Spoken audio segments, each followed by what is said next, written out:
अस्सलाम अलैकुम दोस्तों, आपका स्वागत है हमारे चैनल उ सरकार लाइब्रेरी ओ में। आज हम आपके लिए लाए हैं एक ऐसी फिल्म की कहानी जो आपको झंझोड़ के रख देगी। एक ऐसी कहानी जो जज्बात, प्यार, नफरत और जिंदगी की जदोजहद से भरी हुई है। हम बात कर रहे हैं 2004 की जर्मन फिल्म हेड ऑन की, जिसे फतेह कियन ने डायरेक्ट किया। ये कहानी है दो लोगों की जो दर्द और अकेलेपन की खाई में एक दूसरे का सहारा बनते हैं, लेकिन हालात और मुआशरती बंदिशें उन्हें बार बार मुश्किलात की तरफ धकेल देती है। तो जुड़े रहिए हमारे साथ, क्योंकि ये कहानी आपके दिलों को छू लेगी और दिमाग को सोचने पर मजबूर कर देगी। फिल्म का आगाज एक तर्क मौसीकी के ग्रुप के साथ होता है जो एक पुरसुकून जगह पर पानी के किनारे बैठा है। ये गालिबन इस्तांबुल की मंजरकशी है। ग्रुप एक कहानी बयान करने वाला गाना गाता है जो दास्तान का एक हिस्सा बन जाता है। इसके बाद फिल्म का मंजर एक नाइट क्लब में बदल जाता है जहां बैंड अपना परफॉर्मेंस मुकम्मल कर चुका है। यहां हमारी मुलाकात फिल्म के मरकजी किरदार और चाहिद तमरुक बीरवील अनिल से होती है, जो फर्श पर बिखरी हुई बोतलें उठा रहा है।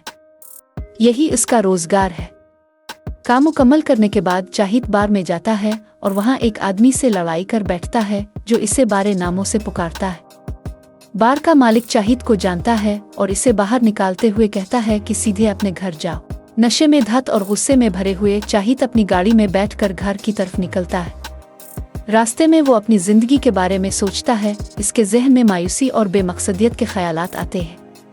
एक टनल से निकलते हुए वो दीवार देखता है और अचानक फैसला करता है कि गाड़ी की रफ्तार बढ़ाकर दीवार से टकरा दे। अगले मंजर में चाहिद को एक नफ्सियाती माहिर के पास देखा जाता है। इसकी गर्दन में बरेस लगा हुआ होता है। इंतजारगाह में बैठे हुए इसकी निगाह एक नौजवान खूबसूरत लड़की सबील कुक्ल पर पड़ती है जो इसे देख रही होती है। जैसे ही डॉक्टर चाहिद को बुलाता है, सबील की आंखें चमक उठती है।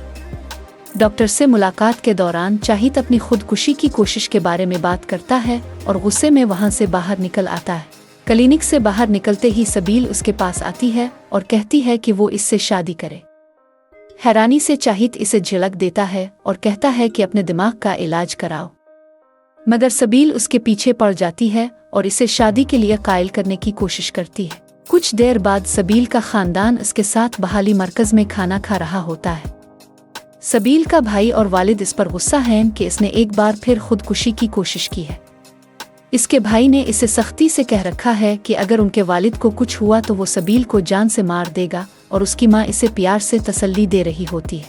कुछ दिन बाद सबील दोबारा चाहिद के पास जाती है और कहती है कि वो इससे शादी करे ताकि वो अपने खानदान के पाबंद और सख्त उसूलों से बच सके। सबील चाहिद को बताती है कि शादी उसके खानदान की वाहिद शर्त है कि वो किसी तर्क मर्द से करे ताकि वो आज़ाद जिंदगी गुजार सके। पहले तो चाहिद इनकार करता है, मगर सबील की बातें सुनकर वो आहिस्ता आहिस्ता इस बारे में गौर करने लगता है। वो अपने दोस्त गोवेन किरेक से बात करता है जो इसे इस फैसले से बाज रहने की तलकीन करता है।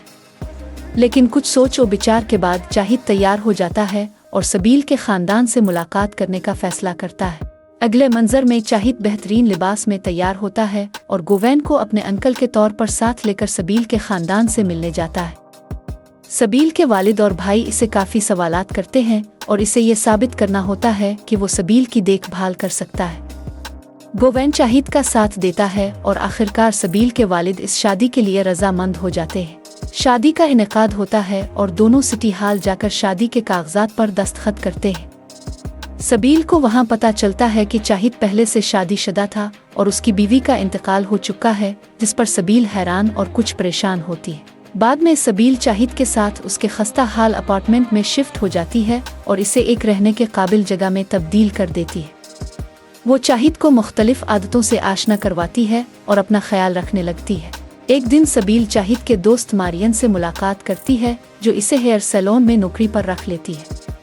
कुछ वक्त बाद सबील चाहिद को कायल करती है कि वो इसे क्लब ले जाए, जहां वो एक और लड़के के साथ चली जाती है और चाहिद को जलन का एहसास होने लगता है। आहिस्ता आहिस्ता चाहिद और सबील के दरमियान एक गहरा ताल्लुक कायम होने लगता है। लेकिन जब सबील को ये पता चलता है कि चाहिद और मारियन के दरमियान जिस्मानी ताल्लुक है तो वो शदीद गुस्से में आ जाती है। एक रात चाहिद का सामना निकाह सबील के साबिक आशिक से होता है जो सबील की शादी पर तंज करता है। चाहिद गुस्से में इसे एशट्रे से मारता है, जिसके नतीजे में निकाह मर जाता है और चाहिद जेल चला जाता है। सबील वादा करती है कि वो चाहिद का इंतज़ार करेगी, लेकिन बाद में वो इस्तांबुल जाकर अपनी ज़िंदगी दोबारा शुरू करती है। चाहिद कई साल बाद जेल से रहा होकर इस्तांबुल आता है ताकि सबील से मिल सके, लेकिन इस वक्त तक सबील एक नई जिंदगी गुजार रही होती है और अब अपने नए खानदान के साथ खुश रह रही होती है।